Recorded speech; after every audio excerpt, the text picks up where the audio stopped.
Well, I'm going to go ahead and get us started here tonight. My name is Blake Kimsey. You may have received an email from me with the Zoom link for this. I'm the executive director of writingworkshops.com, and together with Gemini Inc. and David Samuel Levinson, we've been putting on the Big Texas Author Talk since the early days of the pandemic. Writingworkshops.com is located in Dallas, Gemini Inc. is in San Antonio, and David brought the two organizations together over 3 years ago. And so once a month for over 3 years, we've been getting together on the third Wednesday of the month to do the Big Texas Author Talk.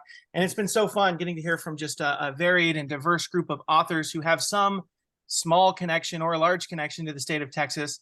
And we're here tonight to listen to Katie Gutierrez and May Cobb in conversation. As we're letting people in, I just want to thank our sponsors. We have a generous grant from Humanities Texas who allows us to pay our featured author and moderator an honorarium for being here tonight. And then we always need help spreading the word about the Big Texas Author Talk. And if you're in Texas or beyond, Lone Star Literary helps us spread the word. You have the University of Texas San Antonio Library System. And then, of course, it's been a real joy to partner with Gemini Inc. to bring this series to you all every month. So if you don't know about writingworkshops.com, we do offer classes, online classes in fiction, poetry, nonfiction, and screenwriting. And then we also do destination trips kind of all over the world. So you can find more information about us on our website. And then I'm going to hand it over to Florinda, who is representing Gemini Inc. this evening. Florinda? Hey, everybody. Thank you for joining us tonight. So my name is Florinda Flores Brown, and I'm the Director of Programs at Gemini Inc. And our mission at Gemini Inc. is to teach the craft of writing to people of all skill levels so they can bring their stories to life. We also offer workshops, and we do a mix of in-person and online events. I wanted to just take a moment again to thank David Levinson and Blake for this partnership, which we've been enjoying for 3 years. And the whole purpose of this show is to just showcase, writers that are writing about Texas are from Texas or are connected to Texas in some way. And before we get started, I did want to just let you know, I will be dropping a link at the very end to fill out a survey. If you like what you heard tonight, please fill it out, even if you didn't like it. Please take a moment to fill out that survey to let us know what you think of the event. And if you're interested in more events like this, please check out our websites. We will add those in the chat box. Thank you so much. Thank you, Florinda and Blake. And thank you for thanking me. That was very sweet. I have loved doing this. And I'm so excited to introduce our two amazing writers this evening. I'm going to start with Mary Cobb, who is the moderator. May Cobb earned her MA in literature from San Francisco State University, and her essays and interviews have appeared in the Washington Post, The Rumpus, Edible Austin, and Austin Monthly. Her previous novels are The Hunting Wives and My Summer Darlings. A Texas native, she lives in Austin with her family. And I think I said Mary when I meant May. I love the name May. And our featured writer, whose novel I just finished reading like 10 minutes ago, actually. Like, I sped read it. It's fantastic. Katie Gutierrez is the author of the national best-selling Edgar Award-nominated debut novel, More Than You'll Ever Know, which was also a Good Morning America Book Club selection. She is a National Magazine Award finalist whose essays and features have appeared in Time, Texas Highways, Harper's, Bazaar, and more, and acknowledged in Best American Magazine Writing and Best American Essays. She has an MFA from Texas State University and lives in San Antonio, Texas with her husband and their 2 kids. And we're really very honored and thrilled that you're both here. So thank you. Can't wait. Thank you so much. Thank you all so much. Yeah, thanks for having us. And I just adore Katie, and this novel is one of my all-time favorites. So I can't wait to get in and talk to you about it. Are we going to do the reading now, or do you want me to start with the Q&A? Who are you asking? whoever's in charge. Y'all are in charge. So if you want to do the reading, go for it, or the Q&A, but Yeah. however you'd like to do it. Okay, I'm going to start because Katie's on a retreat and she doesn't have her book. So that's why you're stuck with me in my big East Texas accent reading this. And I'm just going to read a few paragraphs because it's so just immersive and gorgeous. And this is from the point of view from its Lore 1983. Outside the Aeropuerto Internacional, Lore Rivera shrugs out of her dark blazer and slips a pack of Marlboros, $1 a pack, nearly twice what they cost 3 years ago when things were good, from the ripped compartment of her tote. Sorry, the zippered compartment of her tote. I have poor lighting in this room. In Mexico, she smokes. Fabian would be shocked if he knew, and pissed at the unnecessary extravagance. This is part of the pleasure. Mexico City is all pleasure to her. The wild, swerving rush of taxis, the buses on their labyrinth timetabled missions, the orange canopy of smog suspended between the city and the clouds. It's so gorgeous, Katie. And since we started with that passage, I think I'd like to first ask about setting. You did such an amazing job with setting in this novel. And so much so that if you'll remember when you sent me an early draft, I thought 1,000% you had been to Mexico City. And I was shocked and still am to learn that you had never stepped foot there because I still don't know how you wrote this from Google Maps. So can you tell us a little bit about that? Yeah, I mean, the fact that I haven't made it to Mexico City is probably my biggest regret about the book because, as you know, I started writing it in 2017, which is when I got pregnant with my daughter after a couple of years of a struggle with infertility. And then I was writing and revising the book between 2017 and 2020. And so during that time, I also then got pregnant with a son and, had him in September right before the book sold. So I guess I always thought I would end up going.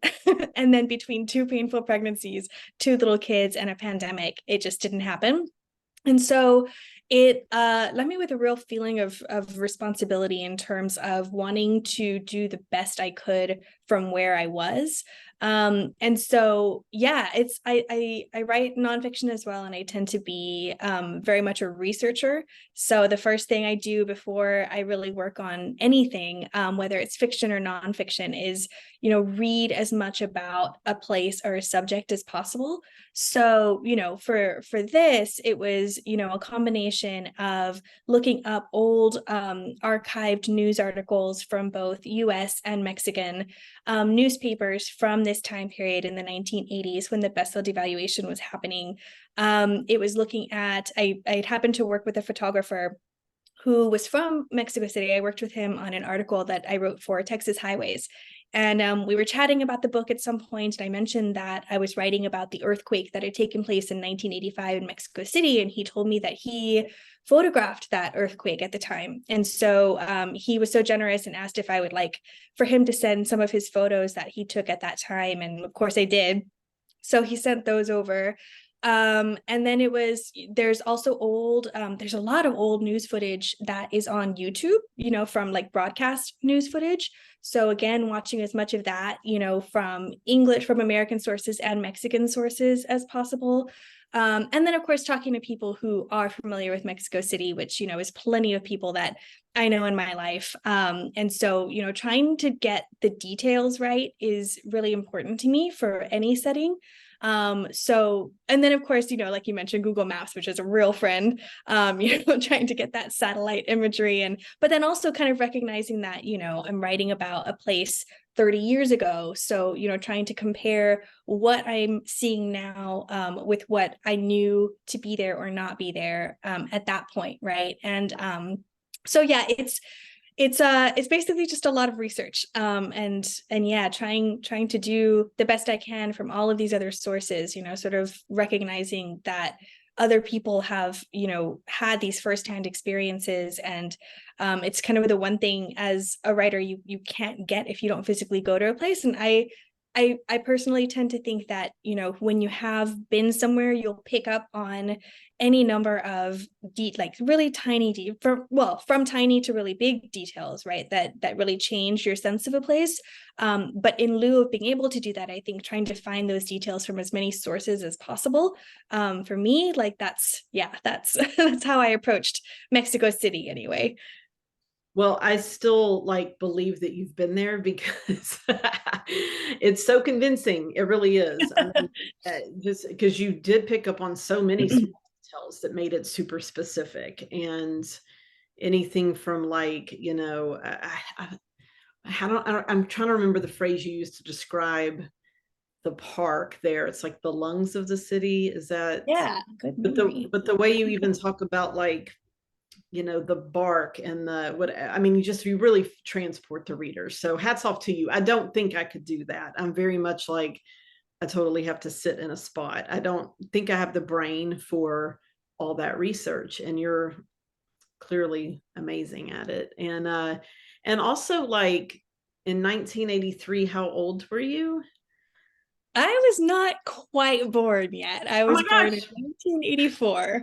That's another amazing thing, because you really did capture the 80s so well in here, from the Cindy Crawford reference to the, Marlboros that are $1 a pack, but so many other things. It feels like you lived through that time. So that's pretty amazing. How did you do that? Did you talk to your parents, or? Yeah, I mean, both. So, I mean, the 80s definitely, so I have very, dim, vague memories from sort of the late 80s. And then they, of course, start to kind of get a lot more clear once we enter the 90s. But yeah, I asked my parents a lot of questions. It's one of the things I really loved about working on this book was, the fact that it gave me the opportunity to kind of ask my parents about this time period in their lives. My parents are also from Laredo. So my whole family, is from, until it traces, back to Mexico. And at the time in the 80s, when the peso devaluation happened, my dad owned an electrical supply store that is not totally dissimilar from Fabian's ironworks store. You may remember Fabian's my dad's favorite character. So yeah, and I have a lot of, very, very clear and vivid memories of, my mom taking us there for lunch on Saturdays to pick up my dad from the store, and, listening to the music that was on in the intercom system, and, the Mexican candy we'd get from some of the girls who worked there, and, going into the back, into the bodega, the warehouse with our rollerblades on and going down the little ramps. And so all of those details that I remember from my childhood sort of mixed into some of my parents' memories from the time period, as far as what happens to a border city that for a certain amount of time was protected from the international recession because of the strength of the peso. What happens when that peso completely loses its strength and Laredo lost its income that came in from across, which is really what it relies so much on both then and now. And so it was their memories of what happened to the city during that time, with a third of the city out of work, some 750 small businesses closing, all of that sort of, again, combined with my own memories of, the town that I grew up in. And that's kind of how I fused that 80s time period as best I could. It's staggering how you pulled all that off. And I'm sure most people who are tuned in here have read the book, but if not, can you tell us in your own words what it's about? Oh, sure. Yeah, it is about Lore Rivera, who is a Laredo woman who is secretly married to two men at the same time in the 1980s, and Cassie Bowman, who is an aspiring true crime writer obsessed with telling her story in 2017. So it's about marriage, motherhood. Lore is a mother of twin boys, female ambition and desire, and our cultural obsession with true crime. As you know, I've said that a few times. Well, and now that we're talking about Cassie and Lore, could you talk a little bit about, because the narrative here, the structure is so, well, it's really flawless and also intricate. Can you talk a little bit about that, and then how you arrived at telling the story in this particular way? I mean, I know all these answers because Katie's my work wife. It really is a fascinating journey from where you started to the finished product. Yeah. So I always had conceived of the book as being between these two points of view, between Lore's point of view in the 1980s and Cassie's point of view in 2017, and technically 3 points of view, because I also included Lore's point of view in 2017 as a mid-60s grandmother who is living a quiet life in Laredo after all of these events have long since passed. And so at first it was Lore's voice who came to me so strongly that I wrote most of her 80s sections, I think all the way up until the earthquake. So it was about 120 pages that I wrote before anything else, after I did, some character development stuff and, some other pre-writing things that I usually do. And then after that, I kind of had this idea of, switching from her perspective into Cassie's for the next 150 pages before eventually intertwining their perspectives for the last chunk of the book. And I finished drafting the first draft of the book in 2019, and it was right before my daughter turned 1. And I sent it to my agent, who's incredible and so smart. And kind of immediately she was like, yeah, no, this structure. Oh, it should also be said that the first draft was like 600 and something pages. So I went through like the first round of revision on my own, because I was like, I cannot send this to my poor agent. Like, I'm not going to do this to her. No matter how much you like someone's writing, most of the time you don't want to read 600 pages of a first draft. So yeah, I did kind of a first chunk of revision on my own. I'm pretty sure you read it extremely early on. I think after we did that first round. Mm-hmm. And then I sent it to my agent, and she very strongly felt that the structure was not working. And her explanation was that, we were so deeply invested in Lore's point of view for that first 120 pages or so that it would really take she argued that it was asking for too much of the reader at that point to switch into a new perspective that didn't immediately feel like it had the same level of stakes, I guess.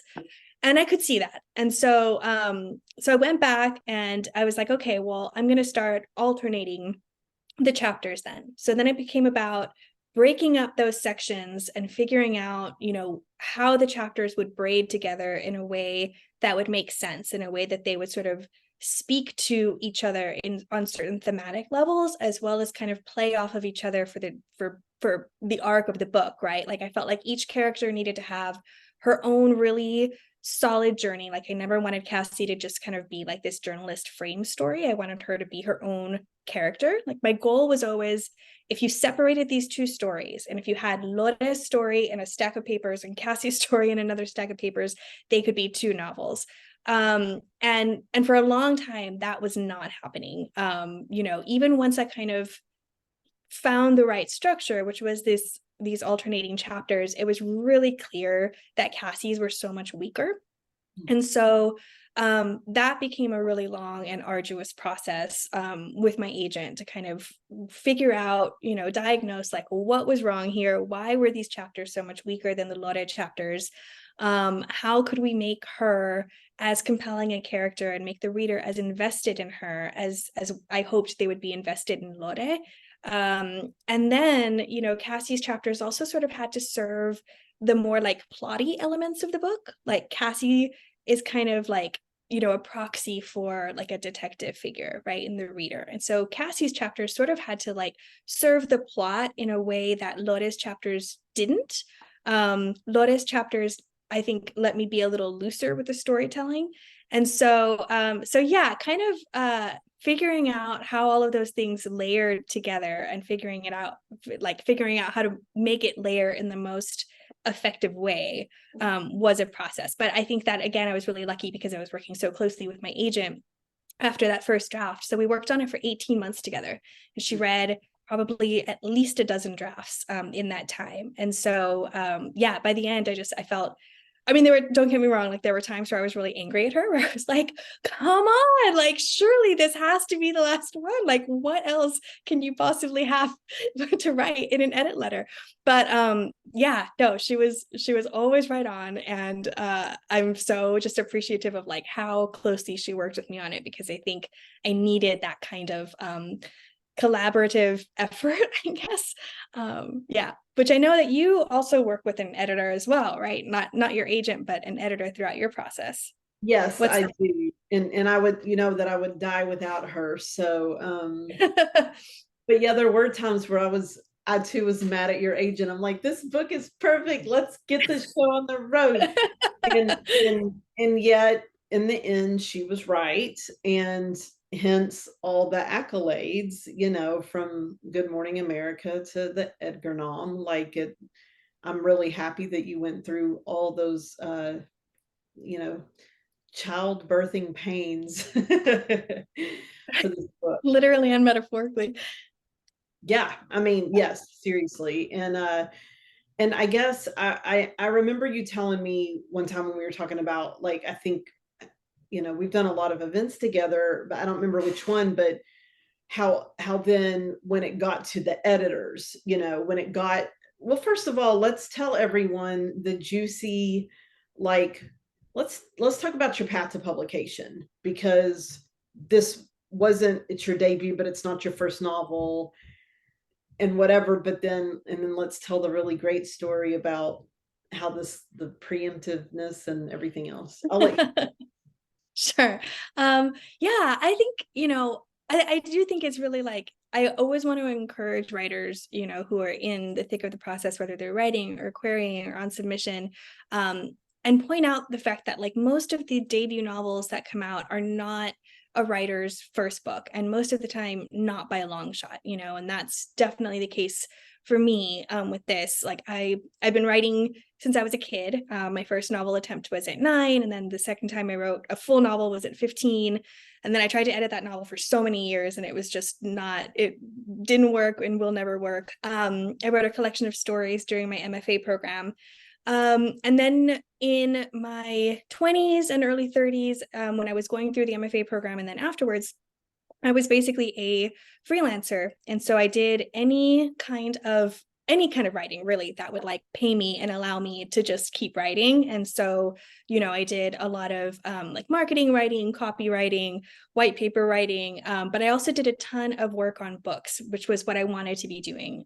So I did a lot of developmental editing with clients. I did, proofreading, I did copy editing, and eventually one of those clients turned into a full-time employment opportunity. My soon-to-be boss asked me if I wanted to come on board, full-time. Is like my first salaried position, let alone, one that was like in the writing industry. And so my job was to kind of head the editorial department at this young boutique storytelling company. And so I worked with usually about like 10 to 12 clients a year who were typically writing nonfiction books. They were experts in their field, super smart, super interesting people.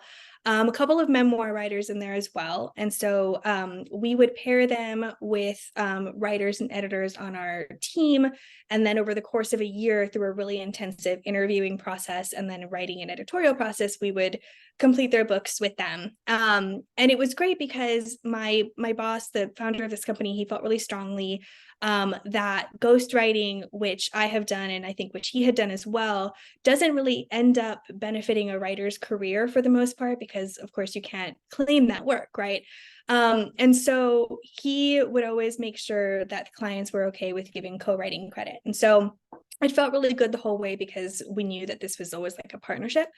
And so I loved the job. Like I loved the work. I loved interviewing people. I loved helping people, write their books. I loved getting to learn about all of these different, fields that I wouldn't have had such direct access to beforehand. But I was working so many hours, and I wasn't doing any of my own writing. I wasn't even reading anything that wasn't one of our clients' books, which is I think like, I don't even think I fully realized that at the time, you know, the fact that I wasn't reading fiction, like it's unthinkable to me now. But so in 2015, I took a step back.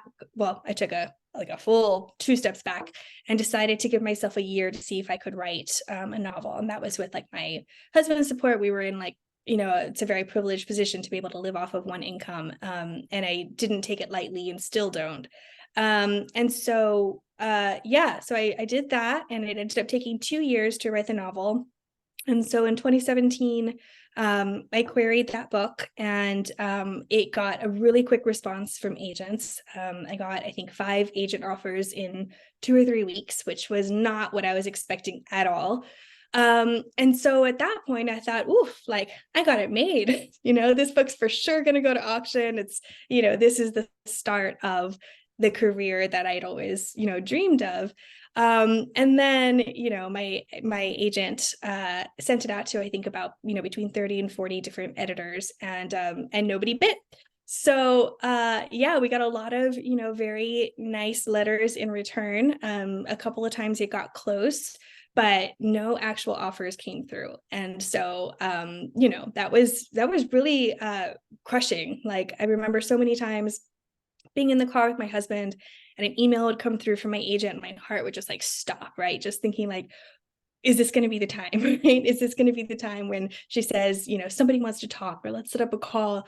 And it was always, you know, just another rejection, right? And I had told her I wanted to hear them all each as they came in. And then it just got to this point where I felt like I was just being battered with them, you know, one after the other, at times where you just didn't expect it or couldn't emotionally deal with it. And so I ended up telling her, like, look, let's just go to once a week. And then I was like, maybe just tell me if something good happens. And the rest of the time, maybe I just don't really need to know. So to kind of get myself through that process, I started working on More Than You'll Ever Know. And I'd had the initial seed for the idea back in like 2011, 2010-ish. So sort of in 2017 that I started working on it. I started outlining it. I kind of wrote like a short 1-page synopsis to send to my agent to see, you know, what she thought about the idea. And she was really excited about it. So I started working on it. I kind of like fell in love with the project pretty immediately.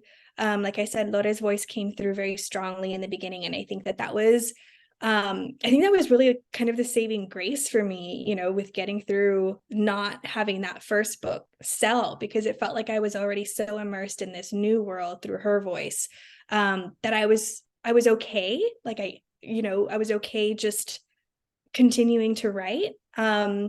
And so, you know, but then at that point it was like, well, you know, okay, we're 2 years into this, like 2 years into me not having a job. How long is it going to take to write this next book, and is this going to sell? And then right around then I found out I was pregnant after the infertility stuff. So I was like, oh, for sure. Like I have a deadline now. It's built in. I'm going to try to finish this, you know, by the time she's born. So I have 9 months to write this book. And then, of course, as we've talked about, like none of that happened. So it wasn't until September of 2020, right when I was going into labor with my second child, that Hillary, my agent, finally was like, yeah, okay, I think we can send it on submission now. And so she sent it on a Friday, which was September 11th, which was 1 week after I'd given birth. And then that Monday, she emailed me at 9 a.m. and she said that 4 editors wanted to talk. And I want to cry just like even talking about it, because you know, it was just, and she, you know, she told me that she put her head on her desk and cried when she got that email. She put so much of it, you know, so much of herself into working with me on it too. And so that was sort of this very whirlwind week of talking to editors on the phone from bed while I had this 1-week-old newborn breastfeeding on me for 8 hours straight. You know, and then that was Monday. So then on Tuesday, we heard that a UK editor had gotten the manuscript from a scout, which I'm still not entirely sure what scouts are. But it hadn't quite gone on submission yet. It was going on submission there the following day, but he'd read it in one sitting and he loved it and he made an offer. But the condition, it's called a preempt, which means that someone's going to send you an offer before you have a chance to send it out to anybody else or receive any other offer. So it's kind of a gamble, right? You know, it's a bird in the hand, worth 2 in the bush situation. And it was like this expires at 5 p.m. I'd gotten it in the morning, I think. But he'd written such a beautiful note, kind of expressing how he felt about the book, you know, how the ways that it resonated with him, and then also the ways that he saw strengthening it. And so I was really excited by the letter, but I still felt like I needed to talk to him. And so I asked if we could talk before I made a decision. And so since he was in the UK and I was doing these calls here, it ended up being like we were talking at 11 p.m. his time, and the offer would expire at midnight. Like, I mean, it was just like it was so dramatic, it felt like. And so we chatted, and he was just wonderful, and I felt really good about, you know, the decision. And so we said yes to him. And so the book actually sold in the UK before it ever sold in the US, which was unusual, at least as far as I was aware. And so then on Friday, my agent was going to be letting US editors know that by Monday we were going to go to auction. And on the Friday, my editor who bought the book, she called my agent with another preempt. And my agent called me, and I was at the park with my daughter. She was 2.5 at the time. She was so angry at me for having another child. And, you know, we'd been at the hospital for longer than anticipated. And she was like obsessed with her baby brother, but she was so mad at me. And she just kept like, you know, pushing me, like physically pushing me and just telling me she didn't want me around. And it was like, it was so devastating. And I was just like bawling all the time. So I was like, I'm going to take her to the park, just her and I, so we can have alone time. And then my agent called. So I'm on the phone kind of shrieking. And then she's like, Mommy, Nook, Mommy, Nook. And I'm like, at a certain point, she crawled back up into her stroller and said, let's go home. And I just like, my heart just broke. And so I told my agent, like, I have to call you back. Like, I have to play with my kid now. She's so sad. So, you know, we played at the park for another little while, and then strolled her back on home, and yeah, told my husband about the offer and officially accepted it. So yeah, that was the story of that. That's amazing. I never heard the park part until now. That's gut-wrenching. When she crawled back into that stroller, I was like, first of all, I didn't even know you knew how to do that. And second of all, like, you know, just say the thing that's going to hurt the most, you know? Wow, but it's such a I remember times when you were writing, and you would have those like crisis of faith, you know, what if this one doesn't sell, you know? And man, that's such a hard thing to tune out and then stay in. But and I think it's extremely hard when you're on submission to start something new. So it's amazing you were able to do that. I was paralyzed during my submission process. So you know, Understandably so. Like, it's horrible. it is. It's the worst thing ever. I think, let's see, I would love for, you know, since this is kind of like craft related too, to ask when the editors did come on board and you started working with them. I remember you talking in one of our interviews about how especially the UK editor, I believe, got in towards like the last act. And this was more like of a suspense thing. I don't know if he had you shorten the chapters or the beats between the chapters to make it more like, because at the end you're just like doing this, you know, page turning. Do I have that correct? That was actually Hillary. That was my agent before we went Okay. on submission. Okay. Once we got to that point of we were getting pretty close, I knew that I wanted that last chunk of it to read like that. Like, I knew that I wanted it to echo the actions in the story, you know, this kind of like at one point, you know, the Lore and her son are like running at a certain point, and I wanted the reading to feel like running too. But the chapters were all still kind of like the same length as every other chapter had been, or like, you know, they're all obviously varying lengths, but typically I think my chapters usually fall between 10 and 15 pages. And Hillary was like, no, if you want it to be, you know, read like that, you've got to chop up the chapters, and you've got to have the chapters be shorter and tighter and have them echo those beats, like you said. So we did that before going on submission. But then, yeah, my editors were like amazing because, you know, Joel, who's my UK editor, he works at sort of a crime mystery thriller imprint of Penguin Random House. And then Jessica, who's my US editor, works at William Morrow, which is sort of like literary and commercial upmarket fiction. And so they both sort of came, and the process was, I didn't know what the process was going to be like having an editor here and an editor in the UK. But what they would do is they would both go off and read the book, and then they would talk to each other and combine all of their notes into one document, so that I wasn't getting one from her, one from him, and having to deal with like potentially conflicting notes, right, or suggestions. So that was so smart and so seamless. And the first time that I got an edit letter from them, I remember we were driving down to Laredo for Thanksgiving.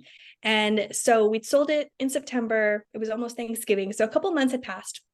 And I was like waiting anxiously to see what they were going to have to say. I knew it would be intensive because Jessica was the editor with the most critical feedback when we spoke on the phone. And I think that I must just be a masochist, as you know, because I loved that. I was like, yeah, you are.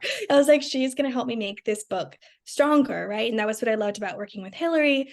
And I think because I worked as an editor, I really enjoy that part of the process as well. Like I can sort of separate my writer self from my editor self and like approach it in a different way. So I was really excited to get to work with somebody who was going to like keep pushing me in that regard. And so we were in the car driving down to Laredo, and I get the email with the edit letter, and I opened it, and like my husband's like, oh, you say, you got the letter, like what's it like? And he's just looking at me, and I'm just like scrolling and scrolling and scrolling and scrolling. And it was like, I went back and checked to make sure I'm not lying. It's 17 single spaced pages. And this was like after 18 months of editing with Hillary. And so at that point I was like, oh damn, like what did I get myself into here after all? And my husband was like, what are they still editing? Like you've edited so much. But they were so I really have been so fortunate to work with Hillary, Joel, and Jessica, because they all came at it from their own perspective, but the perspectives were all very complementary. So Joel tended to focus more on the suspenseful elements of the story, and Jessica was more focused on character and form and sentences. And so I felt like together it was just such a perfect combination of of focuses, I guess. So yeah, and every sort of round of edits that we did sort of honed in on we sort of would go big picture to small picture and go from there. But yeah, I mean, you can edit endlessly. Like I still think that book could have been edited. I could edit that book forever. I could edit any book forever probably. But yeah.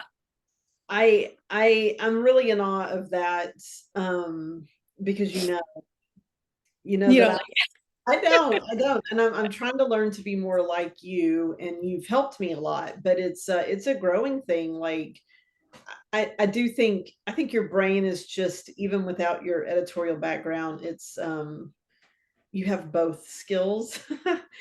Well, no, but your drafts are incredible. So so everyone knows, I've read first drafts of Cobb books, and it is just unfair how strong they are. Reading like a first draft of your novels is like it's like you're reading a published book on your Kindle. It's just deeply unfair. So very kind, but remember, they're really not first drafts, because my process, everyone, I do work with a freelance editor who's my security weighted blanket, and we go through each chapter as I write them and tweak. So it's not, you're not getting what was in my head before she and I got on the phone and argued all week about something. I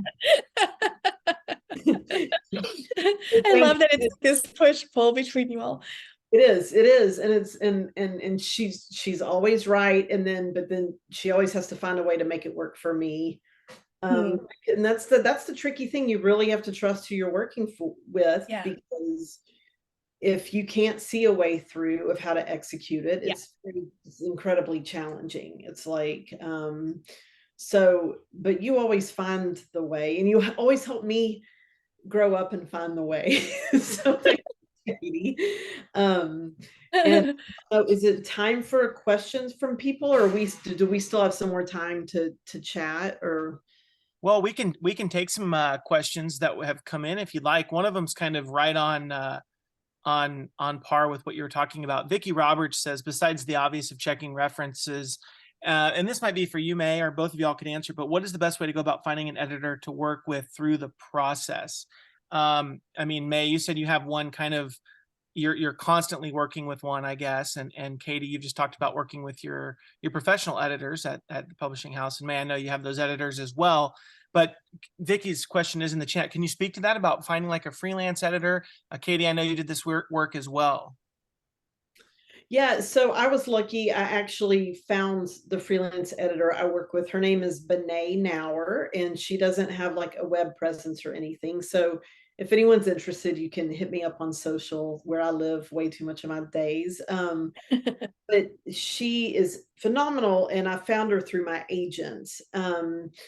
So she works a lot with my agent, and she works a lot with suspense writers, but also literary memoirists. She kind of does it all, and she's terrific. And I would say she's a little old school like me, in that, you know, I would be paralyzed by a 17-page edit letter, and she knows this, that I can't handle that. So we get on the phone and we talk, and that's what works for me. So I think it's really finding that person that you really click with.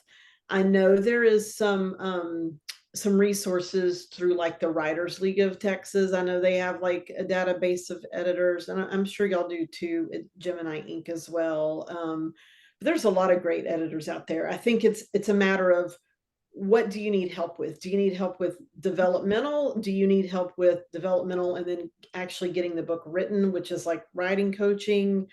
Do you need help with line edits? My editor does it all. I'm very fortunate again. And so I've been fortunate enough to be able to hire her for each book. And then of course, then I'll also work with my editor at Berkeley Penguin Random House. And so it's kind of like, you know, she helps me in the beginning, and then I go over and I work with them. And I just sent off like a third or fourth round of edits for my latest book. So I'm hoping that's it. And that's all I want to talk about with edits. So Katie, take it away. No, I think I've been sort of out of that realm for a while, but I do think that, you know, asking people, you know, like asking for personal word of mouth references is always good. I know that some authors also edit, and so you know, if you're working on nonfiction, you know, checking out to see whether some of your favorite memoir writers, you know, or nonfiction writers also offer that service. But I think May, you're right on, like, you know, hitting up like Writers League of Texas and Gemini Inc., like writing specific organizations and seeing what resources they provide, I think is a really good lead. And then yes, definitely always talking to their former clients for sure. Yeah. And you know, and if like it worked out to where, you know, I got lucky enough to be able to hire her, but right before then I wasn't even able to pay my rent, literally. So I was fortunate to have Katie read my work and other really super smart friends. So that also sometimes can't beat editors. Like Katie will read my work and she'll send me back her notes, and I'm just like, my jaw hits the floor. I still don't know how you do that, Katie. It's amazing. And no, you did the same thing for me. Kind But of. no, but I think, yeah, no, I think May is right. And I see a question, do most authors have private editors in addition to editors from their publishers? I would say no. I think probably most writers have trusted readers, you know, like beta readers, you know, friends whose work you admire. I can't say enough for building that kind of friendship and community, you know, having a writers group. So May and I exchange work a lot. And then I'm also on a WhatsApp with 3 other writer friends, and we're constantly exchanging work. You know, it might be brainstorming ideas, it might be the first 50 pages of something, it might be the first, you know, 3 pages of something, it might be a whole novel. And I think the key is finding people whose work that you genuinely love and that you want to read. And then also, you know, I think exchanging work and exchanging ideas also kind of like forces you to put on the editor brain, right? And like, you know, I think it's a great learning process for anybody to learn how to give helpful feedback as well as receive it. Because then I think you strengthen on both sides there. You know, we got a question as y'all were talking that's kind of in line with what we've been talking about, you know, finding your community, finding your readers, finding your friends who will give you good, honest feedback before you send it out into the world with care and purpose. And so the question here in the chat is, there is some debate on the benefit of getting an MFA. I'm curious to know your opinion on the overall benefit of pursuing an MFA. Do you feel it contributed to publication? I think for me, my MFA, I think having 3 years of focused time to spend reading and writing was pretty invaluable. And again, I worked as a freelancer all throughout that time, and most of my cohort worked teaching during that time as well. So it's not, it wasn't a situation where really anybody that I knew of was solely writing. But I think having that time, that space, those external pressures of the workshop and deadlines were really helpful for me. I think that I think in those 3 years of my MFA program, I think I really found a writing voice. I think I learned how to write short stories, because before then I had always attempted to work on novels and I'd never really been a short story writer. And I think learning how to write short stories, or at least, I mean, there's no one way, right? But learning for myself how I write short stories is incredibly helpful,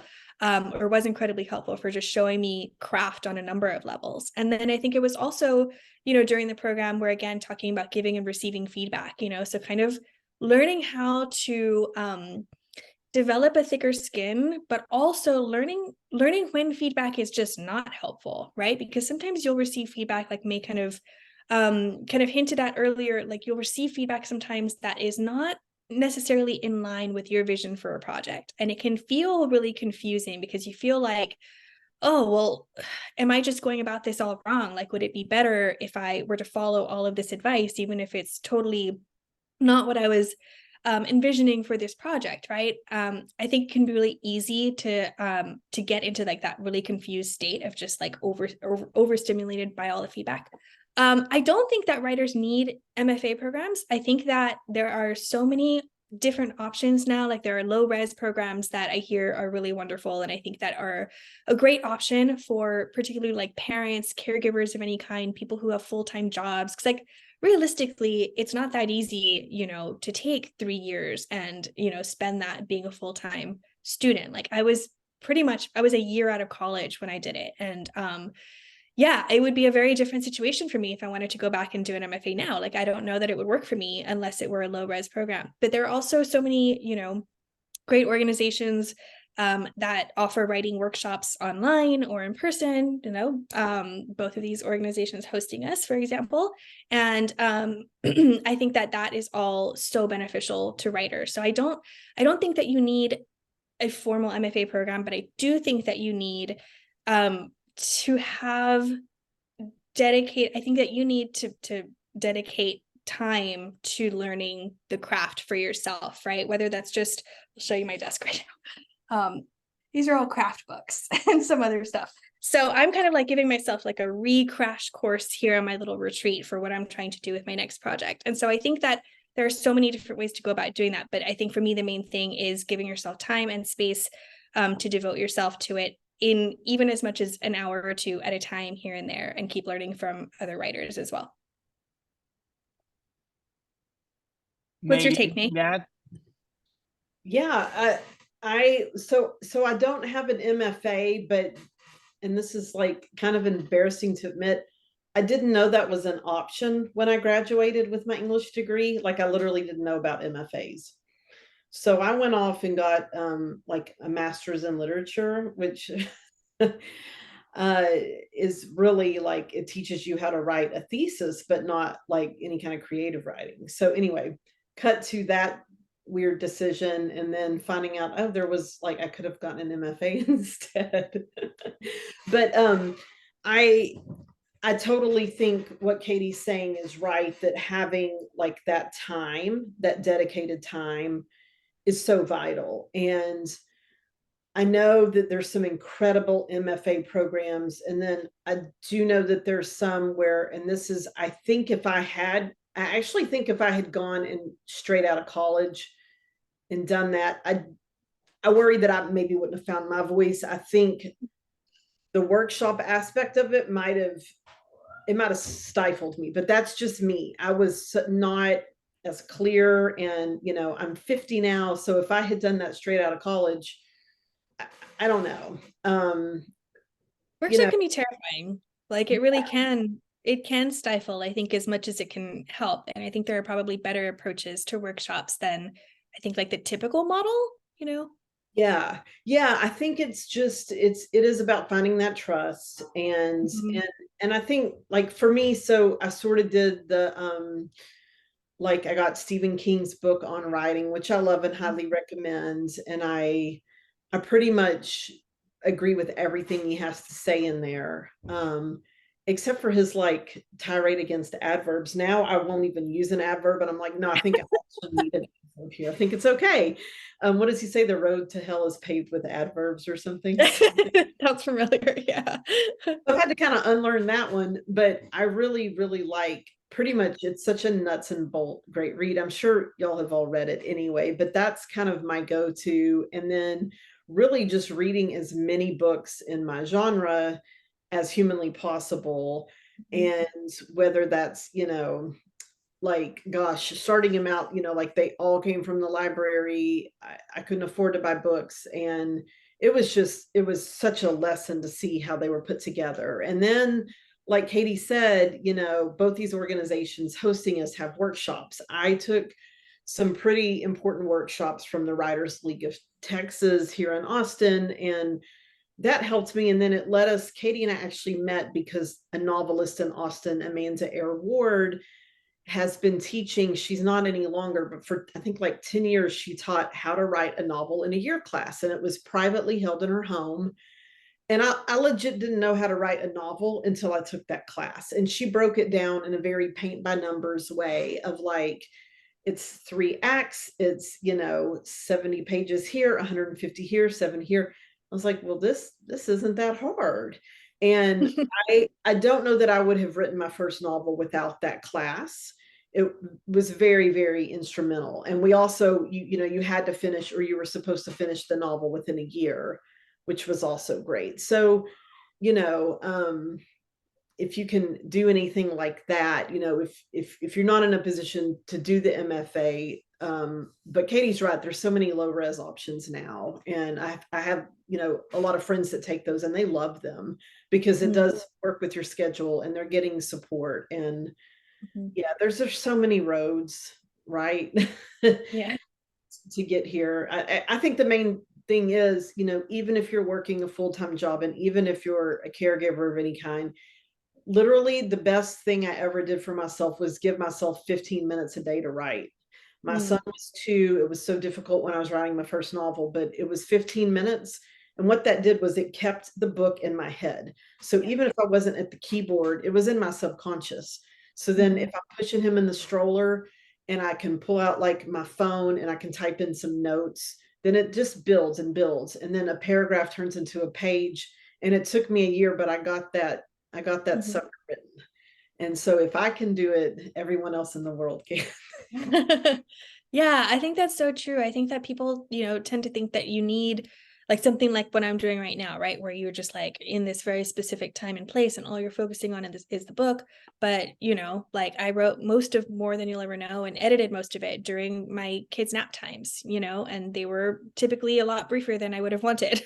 And like you said, I think it's about like just like touching the project, thinking about the project, keeping it alive in your head and giving yourself permission to prioritize it, whatever that looks like in your life.